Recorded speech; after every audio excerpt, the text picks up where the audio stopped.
Perfect. Okay.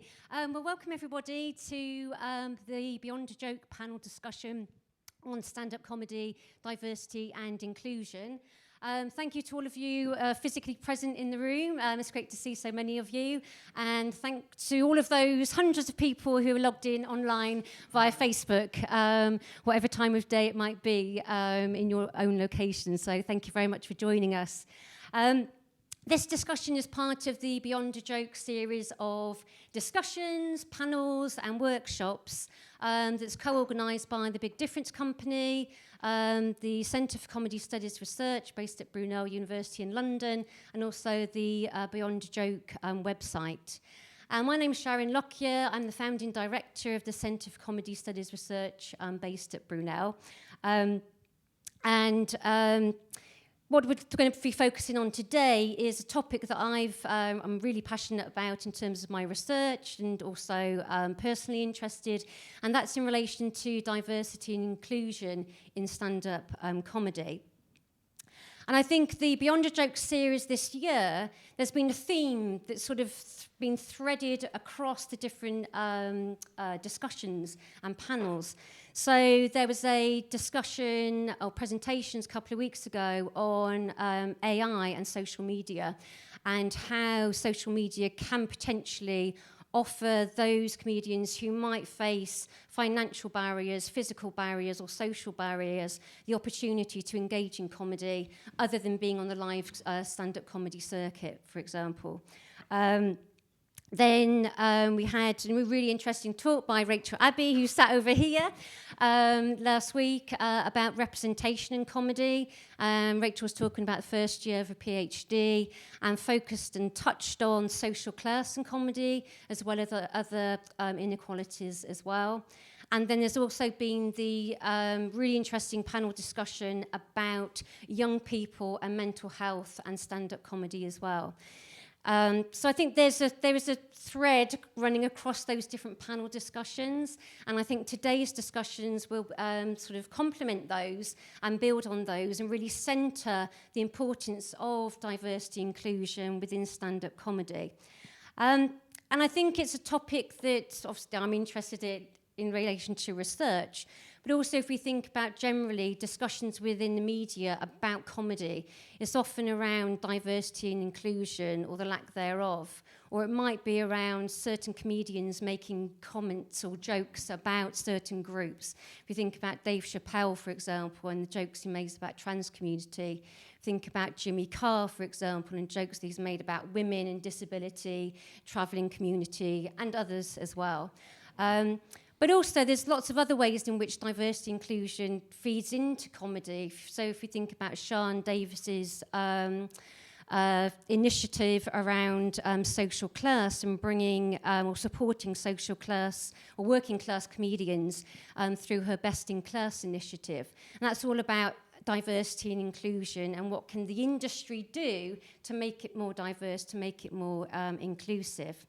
So there's lots of things that we could potentially talk about, and I'd say it's a really complex topic, and it's a topic that can make us feel really uncomfortable because we can talk about topics that are sensitive, that might not necessarily be spoken about in everyday conversation. And I suppose that, for me, that makes it even more important to have those conversations. So these conversations will be complex, and hopefully there will be a way into thinking about the complexity of those topics through the fantastic panel that we have today. Really esteemed panel, come with a wealth of experience and different perspectives and different experiences to draw on. So I'm going to ask each of the panellists to introduce themselves, say a few things about themselves, and then we shall take it from there. There will be opportunity for you all to ask questions and be involved as well, because obviously that's important because you're all here. So we'll see where the conversation takes us. So I don't know if anybody would like to start off. Who would like to kick Oh, we're looking at you, Joy. Okay. Well, I just want to say thank you so much for having me. It's a real honour to be here and talk about this topic, because it is the topic that is the future. It is the gateway, and we are the voices that need to be heard in society. So my name's Joy Carter. I'm a comedian, been for many years.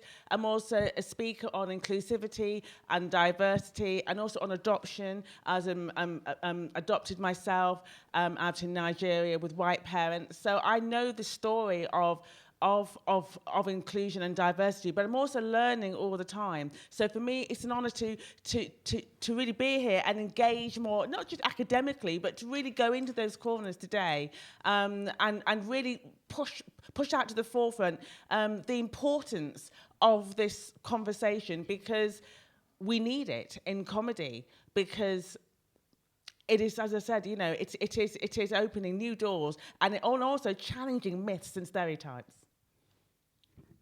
Excellent. Thank you. I'm also honored to be here. Do we begin with the honor to be here and then our names? Can do, yes. That's what I told in the brief. I feel exceptionally. Yes, that's true. Stick to the script at all times. You know I don't read memos. I am honored to be here. My name is Ian Brodie. I am a folklorist from Cape Breton University, which is a strange thing from a strange place. I've been studying stand-up for about 20 years now or so. One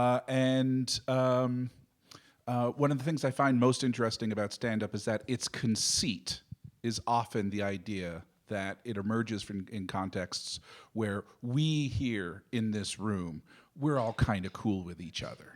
And there's this sort of sometimes this anticipated outsider who is not as cool as we are.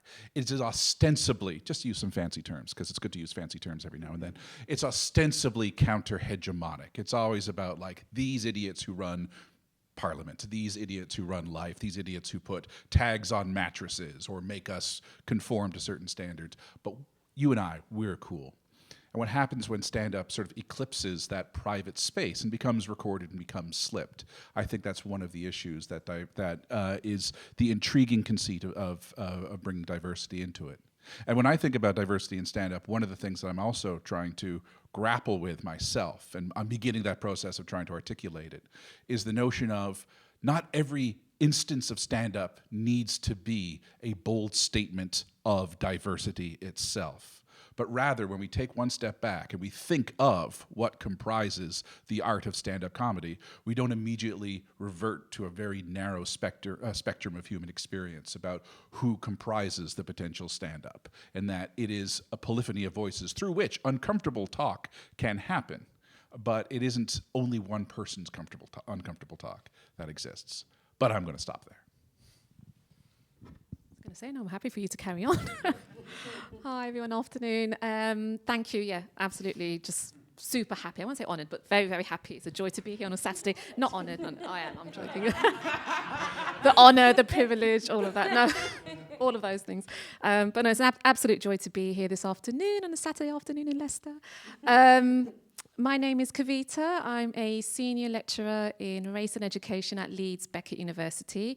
I teach and research on various dimensions of equality, diversity and inclusion in formal educational spaces, so namely schools and universities, but I also sort of try and expand that by looking in more informal spaces, because that's also where education happens, in popular culture, in film, in stand-up, in sport, in theatre, museums, and all those kind of spaces. So that's my area of interest. I recently published a book called New Indian Nutters, which is about notions of Indianness and how that's digitally produced by a wave of Indian comedians in India, but also the diaspora in North America and UK, and how that functions as a form of cultural critique, particularly in a society where issues of censorship are really very pressing and has been for the past few years now. So that's me in a nutshell, and I'll stop right now. Thank you.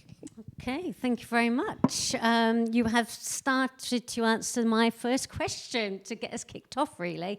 And that is, could you each say a bit about your relationship to, or your interest in, diversity and inclusion in relation to stand-up comedy? I don't know if you wanted to go the other direction for beautiful balance, maybe. It's something that's always been embedded in every aspect of my work, my personal life. As you rightly said, it shouldn't. I feel like we are at a point where it shouldn't be a standalone event. Even sort of all the conversations around EDI, whether it's in sort of organizational culture, in academia, in practice-based environments, it has to be deeply embedded and it has to be intersectional. As much as it is a joy to have events like this, it should not be a standalone one-off event where, you know, we have this kind of celebratory moment of, yay, look at us.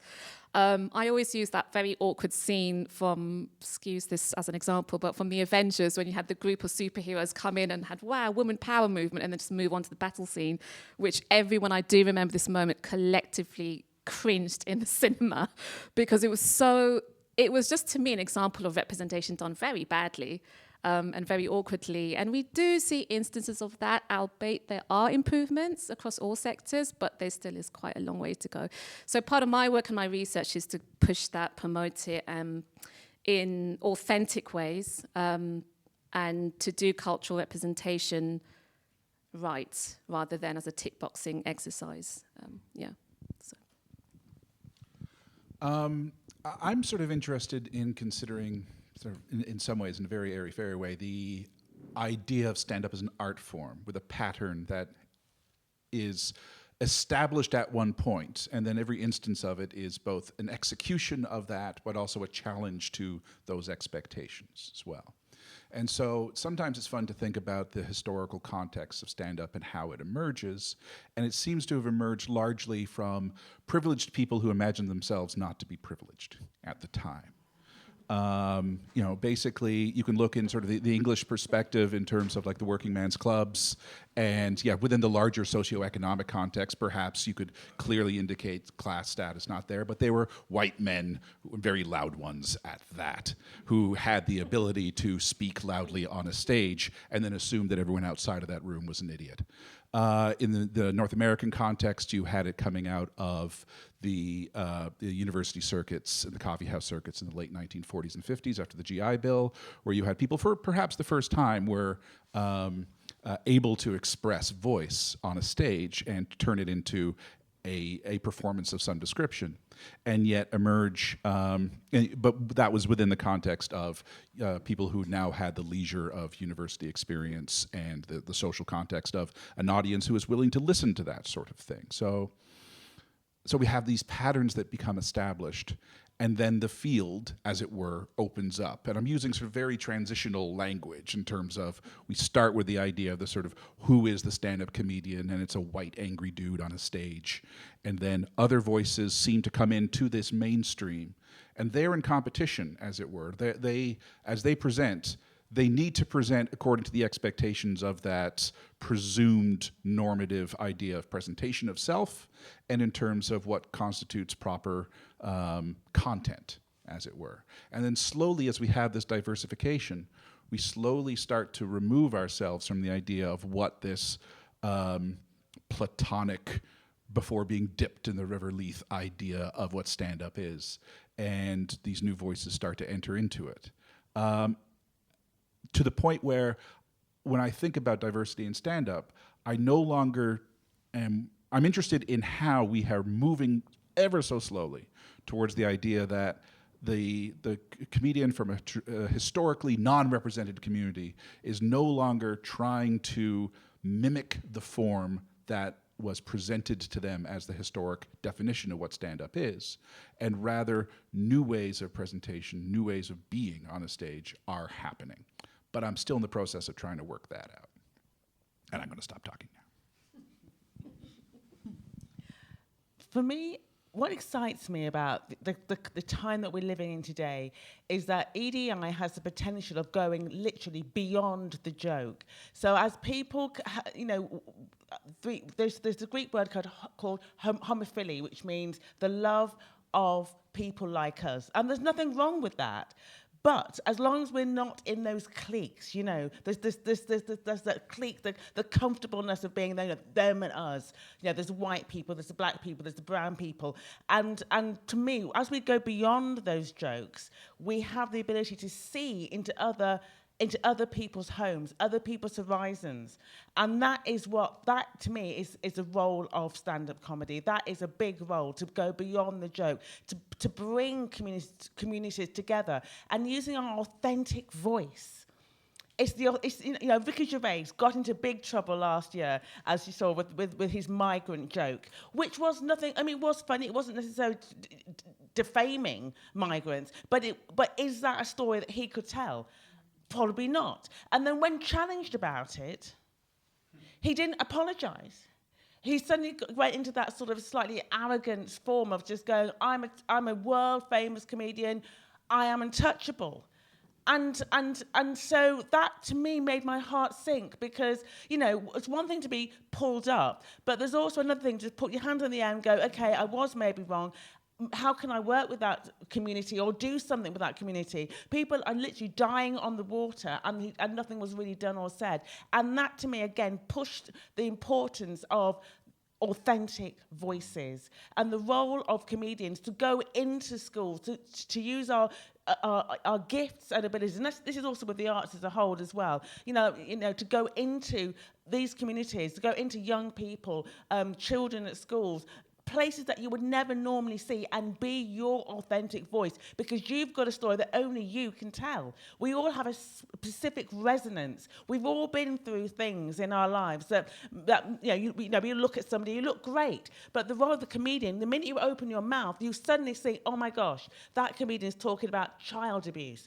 We went to see a fantastic comedian show last night, and she talked about death, babies dying. Now, unless that's your story to tell, you can't tell that story. And she did. Now, I was a bit triggered. It was also my story. You know, my twin sister died at birth. But the way she handled it, because I knew what she was saying. Now, not many people can tell that story. And so if you've got that in your ingredients that make up you, those are the stories that need to be told, and diversity needs to be celebrated, because many people will never hear those stories said from the truth of someone who's actually lived them. Sounded a bit dramatic at the end. Sorry, I didn't mean that. That was So very it all got a dramatic. bit heavy, didn't it? This is not news night. I am quite funny. Please believe me. I'm really funny. I'm not. Got a bit sad, wasn't it? Yeah, there's a nice pause there, and it's like, oh, what's the audience going to do with that pause? Maybe nothing, but anyway. Or people have just left. Come back. We have locked the doors. We're going to be here till the gags start. No, we're not. Or reflecting on what you've just said, maybe. Yeah. So there's loads of topics that you've each touched on, and I suppose the authenticities come through in a number of your comments, and the importance of authenticity, and also the embedding of equality and diversity within the industry, or the comedy industry more broadly, rather than it being, I don't want to say siloed, but I want to say siloed in certain panels, certain discussions, or even certain performances. So how can we, or what can the industry do to make it more embedded, to make the comedy more authentic, or to encourage that authenticity and to encourage that embedding of... Could you unpack what you mean by authenticity in this? Well, you two used the word authenticity. I'm just using it. Did I? You did, yes. And Joy, you used it as well. So maybe... Did you use it? Yeah. Oh, maybe, yeah. So what... We really should have planned this. Time. So yes, maybe words that's... to avoid. That's a very good question, Ian. Thank you. So what do you think is... when you say authenticity? I think there might be a number of people in the room who might be thinking about what is authenticity. Joy? Yeah. Why not go for it? No, Joy. Joy should answer. Boy. I think it's a matter of the issue of, does one want, in the perspective of what I was saying, and you notice that I have started this sentence 5 different times and have yet to hit a verb.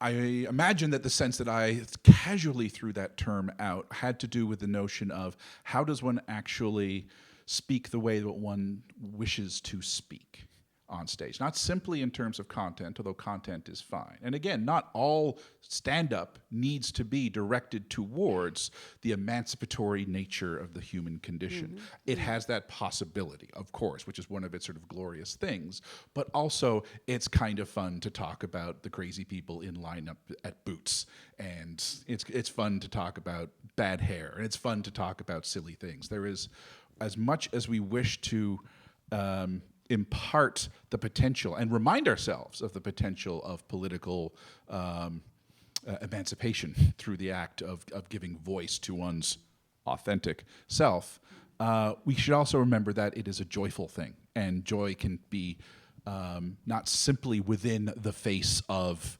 adversity, but joy can be a pleasure in and of itself that does not need justification. So we are allowed to be silly, we are allowed to be stupid on a stage as well, the royal we. But when the issue of authenticity has to do, for me, in terms of there are different ways of speaking that are, because much of the style of stand-up is born out of the style of small talk that emerges within working class clubs, the kind of small talk that exists within coffee club circuits, the kind of small talk that exists within casual spaces where someone takes on the lead and starts to momentarily draw focus to, and we used historically, himself, and is allowed to impart some of his bon mots and observations at time. And that becomes the thing that we see in the media. In the 50s and 60s, that's the stuff that gets represented on stage, and that takes over, as it were, the expectations of stand-up performance. And then there are different ways of being. There's different ways of speaking that are culturally indicated. So this is not necessarily diversity and inclusion in terms of ableism, or diversity and inclusion in terms of trans identity, but a lot having to do with there are different cultural modes. I'm fascinated to hear how Indianness is formed, and because like the amazing scholarship that's emerging out of India right now about the use of Hinglish, for example, as these new forms, unprecedented from our narrow North Atlantic perspective, but something where a new art form, or a North American, North Atlantic art form, has now internationalized and has had to incorporate different ways of speaking, not simply different languages, but different expectations of being in this creolization of English and a colonized language. So authenticity. So how do we bring that in to the point where now that voice, it's as different as it is from the comedy of 20 or 30 years ago, is not seen as an aberration, but just another note in a potential symphony. And I'm ending it there because that was a great metaphor. Yeah, I think just to kind of circle back to your question. So when I was talking about authenticity, really, I mean, again, because I work in a school of decoloniality and we focus a lot on anti-racism as well. So that's, I have to, like, full disclaimer, my lens is primarily through a race-based lens. And that's not to say that other inequalities don't matter. And it's important to look at that intersectionally. So religion, social class, gender, all those kind of things. But authenticity for me means lived experience as well, and very much centering that. And I've always been an advocate of centering marginalized voices and voices of color, and seeing that entering the comedy space, whether it's through sitcom, whether it's through podcasting, whether it's through stand-up, and all those kind of different permutations of comedy. I think it is an interesting time because they are kind of, you're seeing content creators take their own initiative and not waiting for gatekeepers to kind of seek permission to do that, which was previously the case. I can definitely say the gateway moment for South Asian representation, at least in UK, was, goodness gracious me, in the 90s, which till now hasn't been topped, which is also very interesting, right? So, but it was very much, I will always remember that, again, just a seminal moment of, wow, okay, we're being represented on screen, but also not as a punchline, but as a lifeline almost. And also to see the different variations of Asianness, if you like. So it wasn't just one particular, I mean, we're not a homogenous group like any ethnic group, right?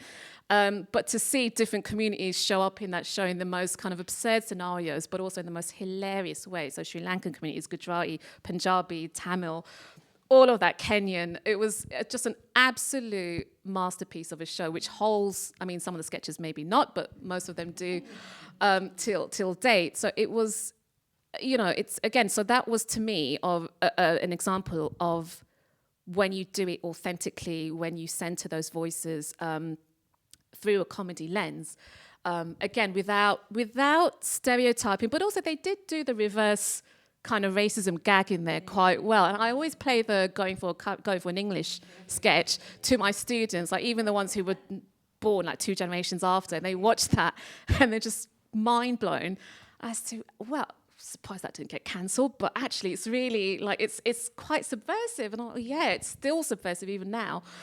So some of the sketches, you know, I just think those are good examples, but also it said a lot to me about what students learn from that. So that's why I think comedy is a really untapped medium as a means of there's so much potential there for educating on so many issues and so many aspects of social justice. Yeah, a lot of them do it horrifically badly, which we know, and they've been called up. But also, I will say, I think social media has amplified that. Coming back to your comment about India, I think YouTube played a huge part in opening up that space for content creators who, I mean, also remember that's a society where there's all manners of class-based kind of inequalities that present there. So a stand-up comedy circuit is typically a very urban, middle to upper class milieu. Not everyone has access to those spaces. English has its own, I mean, its own colonial kind of history and baggage, if you like, when you do converse. So to see these kind of content creators do English and present it in these ways and, you know, present some really amazing sketches on, you know, like there's one actually on colonialism, which blew my mind because a very heavy, serious topic, but I've never seen it approached in that way. And it had about 50 million views or something on YouTube. But that wouldn't have been the case pre-YouTube. That would not have existed. So I think for all its flaws, tech, YouTube, increasingly perhaps TikTok, because that's also blown the door wide open for a newer wave of comedians now, has done something to enable more voices coming into the space and seeing different types of comedy, but also the kind of broadcasting of stand-up or a particular sketch kind of disseminated on those platforms, I think, has made it easier for people who perhaps wouldn't be able to attend a show in person and, you know, take part in that. So, yeah, so short answer, lived experience, voices of colour amplifying. So, yeah. Yeah, brilliantly said. I mean, and just feeding on from what you both said, to me, authenticity is also about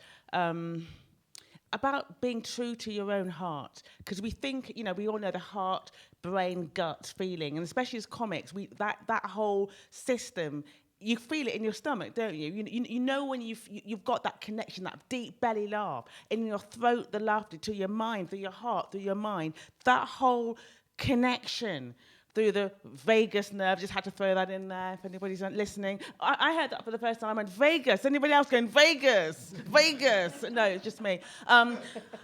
But it is that connection. You know, when you're sitting on the edge of your seat and you're seeing some comedy. Now, for anybody who's just saw American Fiction, come on, I laughed till I could laugh no more. And to see people outside going in of all different races, ages, sexuality, everybody was just buzz waiting to go and see this film. And I thought, this is the role of comedy right here. There is not one type of person. We're all talking. I was talking to an older lady who was from Hackney, going to see it. You know, they're in their 70s. Can't wait to see it. And I was able to have these conversations with all different types of people, but we all wanted to laugh. But we all were thinking, how are they going to do this? And especially in the black community, it's easy to just look at somebody and want them to be more black. I've been accused of not being black enough for the black circuit. Because people want to hear stories about life on the African plains. Now, and I'm like, well, I've been told off before by people in the black community for not talking about that. Even though I left Africa, Nigeria at the age of 2, somebody accused me of not going around and learning the language. I was 2. Difficult to get out in a pushchair, but people were really cross with me, for not cooking better food, not being able to plait my own hair. Calm down. And that's sort of good comedy. It unites people, and it's able to show the incongruences and the foolishness of sometimes of us in our own, if you like, cultures or races, and pushes those boundaries. And to me, the authentic voice is really brilliantly shown in that film about the intentionality of a joke. What is the intentionality behind the goodness gracious me? They wanted to have their voice, tell their experiences, their way, and also to have a great time. That's okay. So just have a good time with the gift that we've got. We don't always have to be banging on the drum for black rights, this or that. We can just be ourselves, and that's all right. But if you then choose to also layer it up, because we know comedy, humour is multi-dimensional. It's a multi-dimensional facet. So it's okay, like Shakespeare, one of the great comedic writers, to layer up to layer upon layer of the types of humour. So you can pick your layer. If you want to keep it down at the pub level with the beer, that's okay. But if you want to take it to the high academic realms with some of the gentlemen and ladies here in the room who are the professors, and you can take it to the levels that you wish to take it to, that's all right, or multi-dimensionalise it, because that is the role of good comedy. And that is why we need all the types of authentic voices being heard. And there's a great line in the film that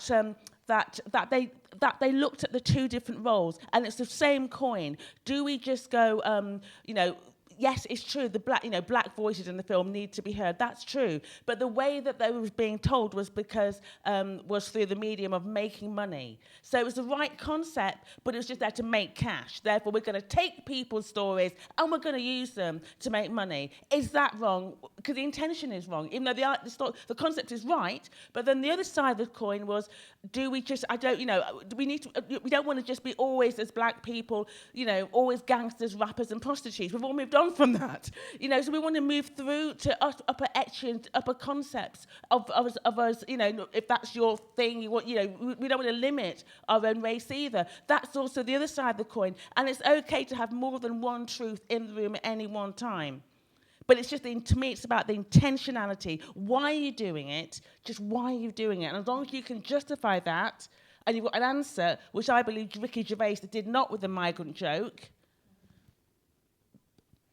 and then it just falls foul, because then you haven't got an answer, and then you get sort of angry about it because you haven't thought about the people that you're talking to. So that, to me, is what it's about. Authenticity is about the intentionality of where you're going. Yes.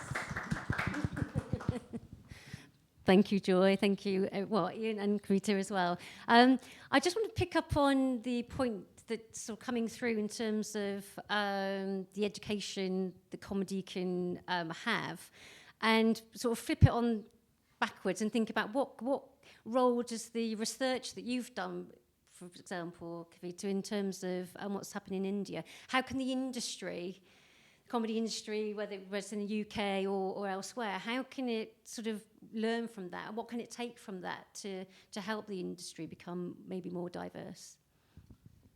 Well, I think like anywhere in the world right now, in the arts sector, a lot of it is funding dependent. Yeah.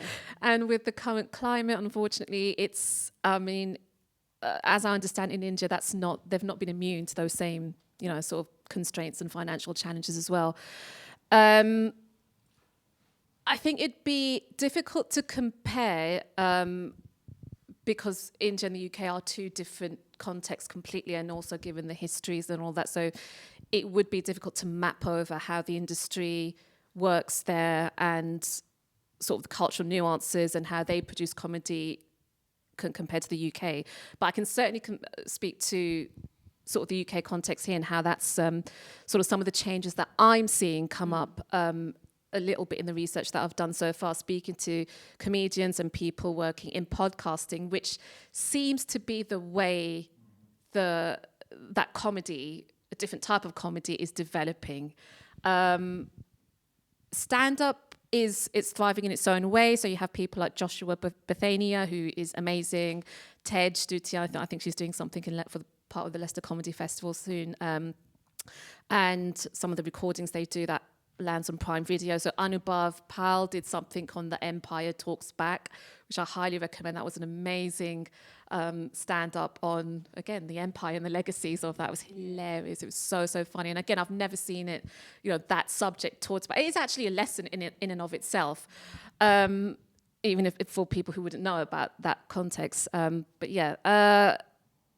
in terms of future trends happening in UK, I think there still is a long way to go. There's still a little bit of stagnation, certainly for Black and global majority voices in the stand-up space, because unfortunately we do still see some of that reproduction of the dynamics of the tick boxing thing I mentioned earlier. And we do something as a standalone event for Black History Month, for example, where, arguably that should be year round and not just in 1 month of the year. But I personally am seeing that podcasting seems to be the way forward. I don't know how everyone else in the room feels about it. It'd actually be good to get your opinions on this. But that seems to be the arena where, again, there's a lot more creativity that's happening, a lot more subversiveness, a lot more experimentation with genre, with content, with form, and where Black and global majority voices are mobilizing that in a really productive way. So it's a very small sort of emerging. In terms of the body of work and research, that is, it's small. It's you've got the Centre for Comedy Studies, but I was trying to work on a project on decolonizing comedy studies to look at how it operates and functions, again, across the global south, so in the Middle East, in South Asia, and those parts of the world, and also look at the different forms. Like you mentioned, it's not all in just that one format of stand-up. I'm sure there are multiple ways of doing it, but how would we access that and how would we learn about that? And it's in sort of bits and bobs and patches, but it's difficult to bring it into one sort of cohesive form. But it's a very small body of work that's being done. Certainly if you compare it to, film studies and theatre museums, where, the museum sector, they have done a heck of a lot to actively challenge and look at inequalities and decolonization there.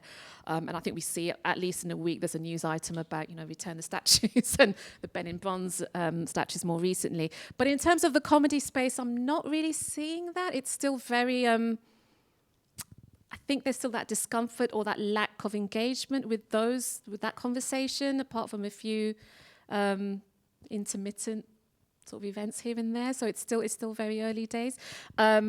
But I would keep an eye on the arts sector more widely and look at other spaces and what's happening in those worlds, and to see, well, why isn't that happening in the comedy space, and why hasn't it blown up in that way?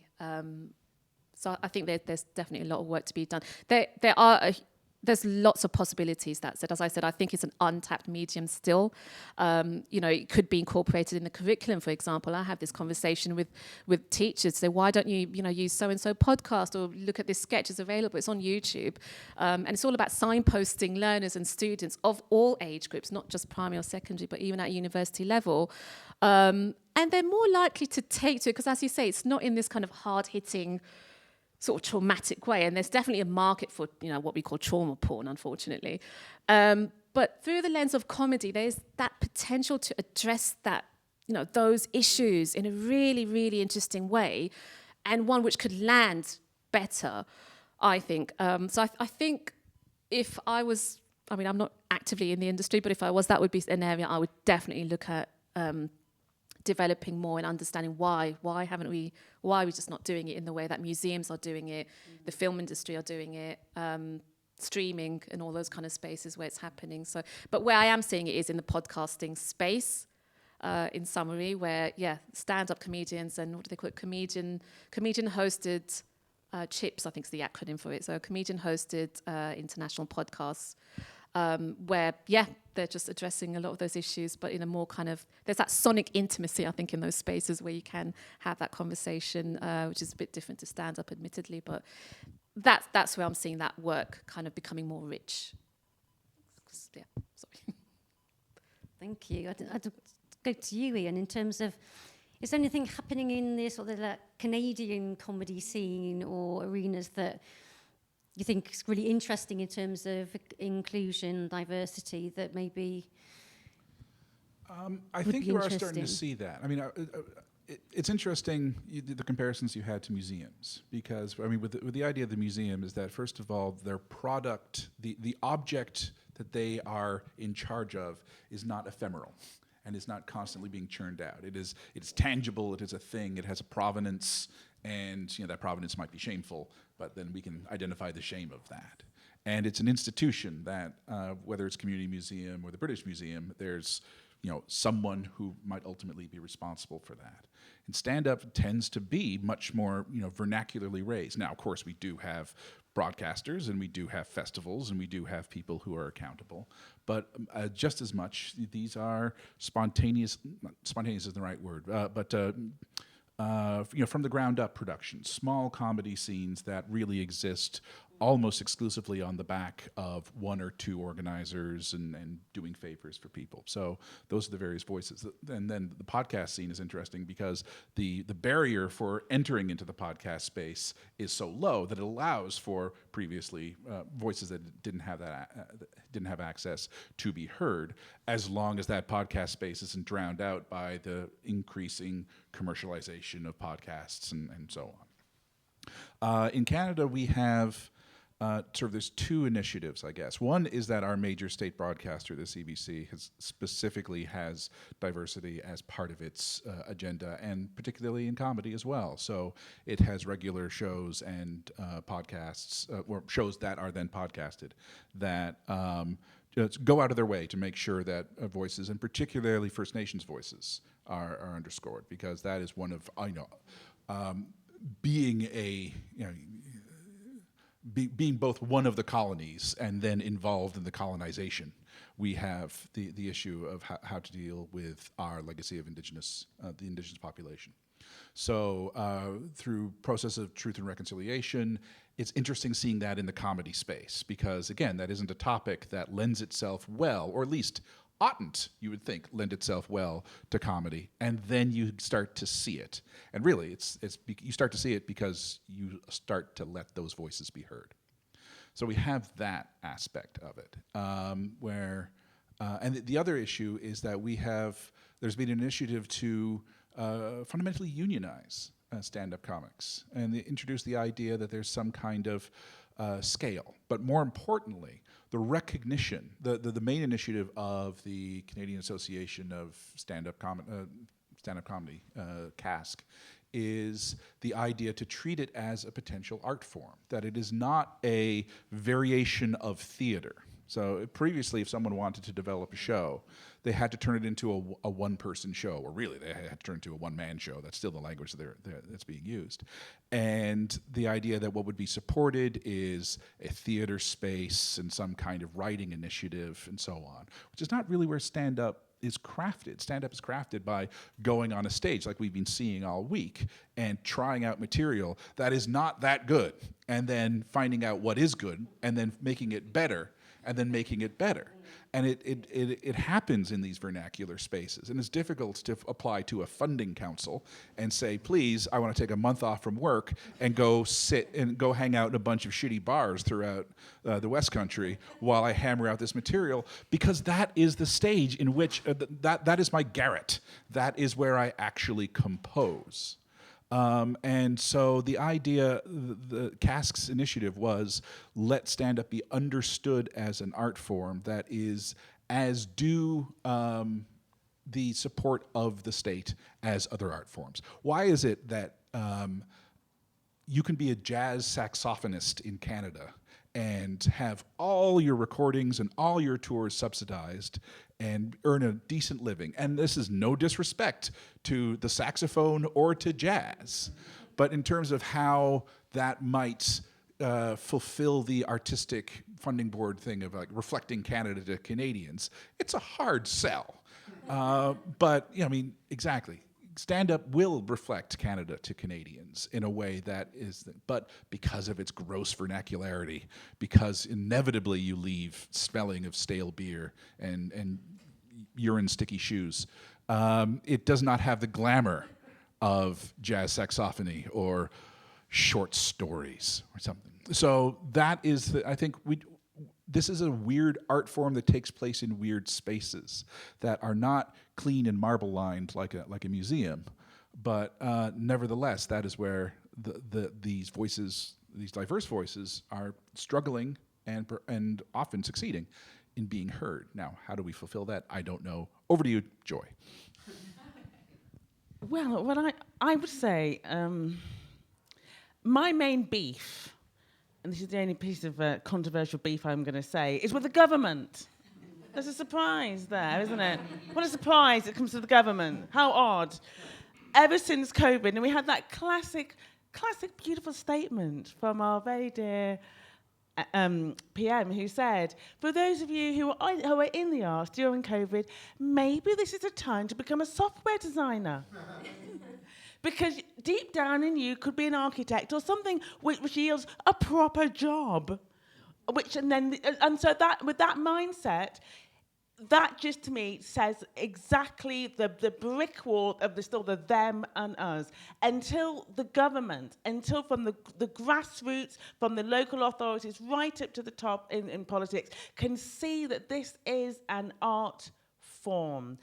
Just because you can't relate to it, just because you can't recognise a pub gig, just it smells of sick, something probably died in the toilets, it's weird. But that's not anything less than going into, say, being a mathematician or a scientist or a technologist, or a software designer. And that's the fundamental problem, because they don't recognise that we are the future. People remember art. Nobody remembers that piece of legislation that was passed that we didn't even want.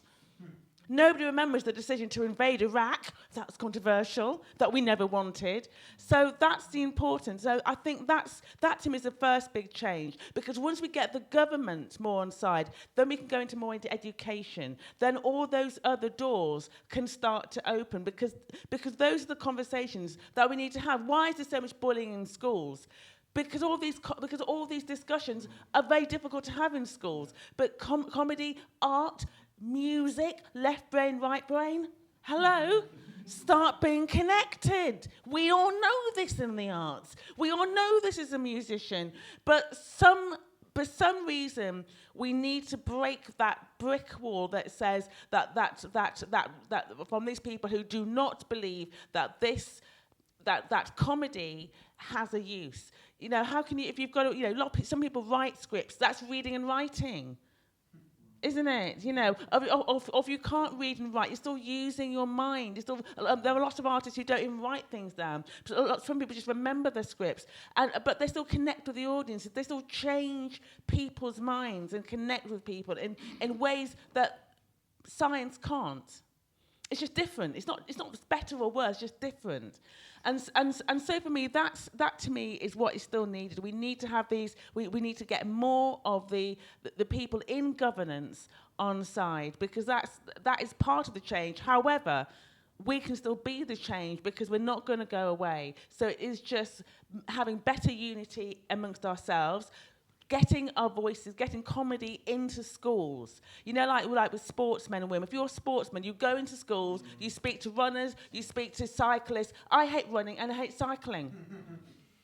But I still attended those boring talks and the constant fear of being run over on the roads. I still go to them. And so that's why we need these conversations in schools. And so it's a question of just working with education, working with school teachers as much as we can, trying to get local funding to get people into schools and start to bridge that gap, because we've got to bring up the next generation and stop the sort of, and give ourselves a title. We need a proper title that we recognise amongst ourselves as well. Because I always think, you say you're a comic, I always wait for the counts of three. People go 1, 2, 3. Either people are going to get abusive, or people try and buy me a sandwich. Which is also, it's very nice actually. Thank you very much. I'll take 3, because I'm always hungry. Because it's true. People never go. You never get a well done. I'm really glad for you. People are like, oh, failed at school then. No, I like being. So it's we've got to just keep working together and keep working better as well with each other. I often wonder why comics, once you become successful, why, we need to be better at working together to push through and support to support women.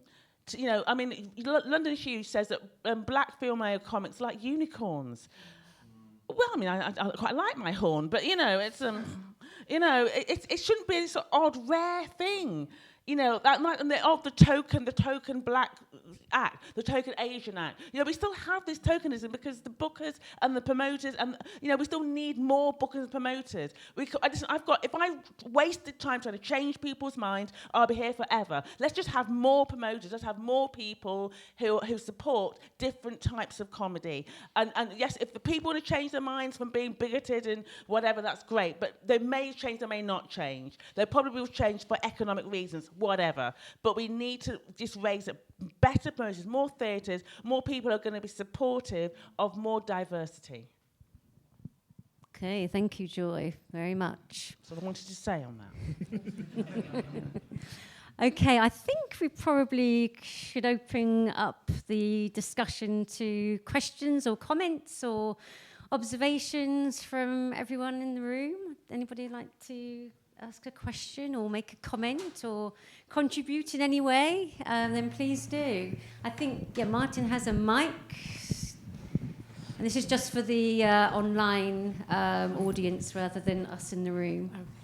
Okay. Well, that's very good for me because I'm here representing a lot of people in wheelchairs or crutches who they can get to this building, but there's been an awful lot of comedy events that they can't go to. Which I'm disappointed in because I interviewed Jeff Rowe 6 years ago about that, and I think there should be more places that if they can't make them accessible, because there are some beautiful venues in Leicester, but there are venues that have, like, I don't know if anybody's been to the Y Theatre, where the steps go in and they make it a lift and they can go up. Yeah. There's that, and then there's or stream them so that I've got a friend who performs. His wife's in a wheelchair. He's been upstairs at the Western, and she's been downstairs watching it on the laptop. I mean, it's not ideal, but at least they can go to an event together. Okay, thank you. Yeah, I think it's something that the festival is working on and aware of in terms of accessibility. Yeah. And sign language, you were just saying, it's I think, thank you for saying that, because 6 years ago you were still saying it, and Jess actually weirdly behind you, so. For the accessibility, the response was, well, there's plenty of venues that you can go to. There's lots of venues that are accessible. Well, that's no good. I mean, my biggest bugbear is Silver Surfers. The Silver Surfers, where did they choose to have their competition? A place, I won't mention the name, that you have to go upstairs to get to the food, and then to get to the venue where the comedy is, there's 2 more flights of stairs. Now, I'm a Silver Surfer. If my mother wants to go and my friends want to go, that is excluding an awful lot of people. Again, it's down to the decision makers, the people who are in charge of these. Not enough of those voices. If it's just one person who says, just raises your point, it can't just be one person because they'll just vote against it. It needs to be a number of people. And that's why we need to get more people who are more active, and diversity aware in these places, because those people, I think, are having those conversations, but if there's only one person saying it and everybody else is, well, it's not that bad, they're not going to be heard. Because the friend I was with, who was on crutches in that particular place 6 years ago, he said it will never change, it won't get any better. And he sees it from that negative point of view. I see it, I say it will change, but it'll be slow, and it is changing, and there are more and more places. But, and I know comedians who will perform upstairs at the Western, at the Knight and Garter, which has got stairs downstairs, but they'll always have at least one place they're performing which is accessible. That's one way of doing it. I guess that is one of the issues, that when we talk about diversity, we tend to speak about what's happening on the stage and the voices that are heard there. But I mean, the diversity of audiences, who can get to those places, again, on the level of economics. I mean, who has the leisure to come and see these things, and then who has the freedom to come see these things. COVID changed things, because all of a sudden we knew we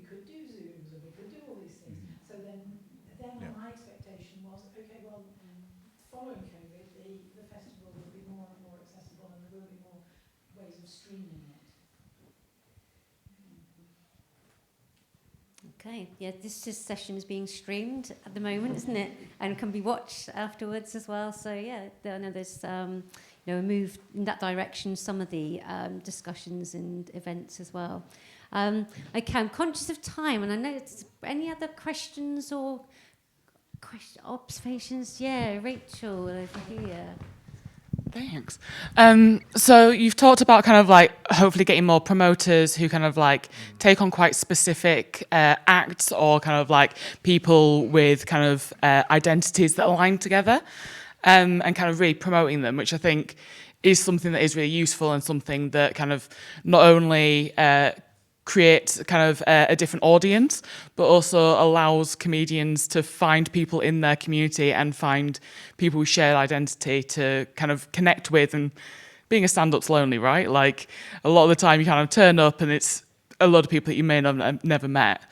I think the question I have is, how do we start to, if we get these kind of like identity kind of based promoters or club nights and things like that, how do we then move that into the mainstream, the so-called mainstream? Because that's the crossover, right? And that's the it's niche, and like we all have our niches, like as performers or when working in comedy, and that really sells it a lot of the time. But it's the breakout, isn't it? You've had your big break, you're into the mainstream now. How do you think we can start to kind of like cross that boundary? Well, for me, Steve Martin famously said, you have to be so good they can't ignore you. And I think for me, in the career that I've had, I've been here a long time as well, is I just think we just have to keep working together. We have to do festivals. We have to keep working with each other. Not everyone's going to like you. Not everyone's going to get you. But the sheer number of things, like when you go viral, those sort of possibilities that are now open. We don't have to just keep begging to the promoter, driving to Peterborough, begging for that gig for the 5th time. I've done gigs when I should have been given like a 20-minute slot. They don't. I've had people say to me, "No, Joy, let's go out for lunch." I'm like, I'm here to get a booking. So we just have to keep doing it enough, because there will be a point when these things go viral. You'll have those opportunities to say on television, this is what you need to say, and to the point that we force them to do something. We force the government to listen to us, and okay, your voice, my voice, everybody here. Okay, we're just a few people in the room, but if we keep growing en masse, the voices will be heard. And when we have an opportunity to reach the media, you say your piece and you make sure you get that in that 2 minutes you're on television, because those are the things are going to keep pushing and pushing and pushing away. And things are changing. Look at where we were 10 years ago. Things are changing. But now we're if we can see it, we can be in a place of accelerated change. Because we have the technologies to do that, to go viral, to reach into those demographics, and the sheer mass of that, those opportunities will come if we desire it and we keep believing in it enough. I think comedians could boycott venues that don't. Sorry. I think comedians could choose to boycott venues that have stairs. I'm sure some comedians do, and some comedians can't manage stairs anyway. And some comedians could boycott. I won't go anywhere where there isn't any sign language, but because it's not very well, I have to do a little bit of sign language, and in my 3-minute slot, and then I'm okay sitting and watching everybody else who isn't supplying any sign language. But it's little by little, really tiny steps. But the comedians can definitely do something about it. And the audience, I suppose, could boycott places that weren't accessible to their friends. I think it's also partially a funding issue as well, to get more funding to actually do more and help more, or find creative ways around it. I think it's not so much that you don't want to play that venue, it's just that, there's lots of issues just trying to get a venue, and also a lot of venues have closed down. But I think there's more creative ways to find it. I think that's, again, the discussions and the funding and stuff, because people want to, but we can't just keep building more venues. If you're working gig to gig, then there's only sometimes so much that you can do in order to make that kind of stand.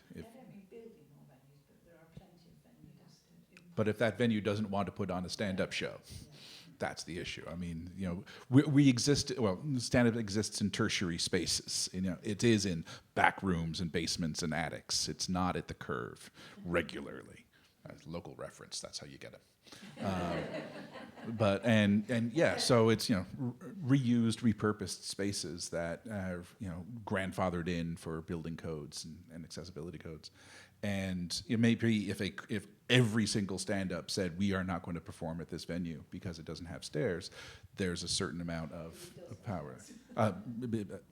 Because it does have stairs. Sorry, maybe, but I mean I think that might be.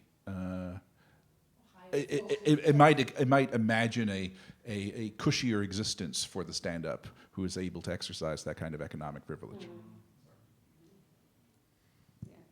Which I hate to be a buzzkill. yeah, absolutely, yeah. Okay, I think we've run out of time, sadly.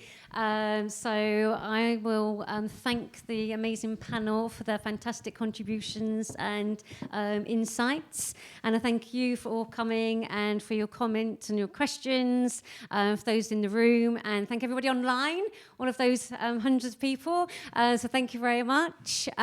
Just a heads up, if you're interested in continuing the conversation about diversity and inclusion through the Beyond a Joke series, there is a discussion at 3:00 in this room about women in comedy. Okay, so those of you might want to hang around for that. So thank you very much to my panel, and for you for coming. So thank you very much.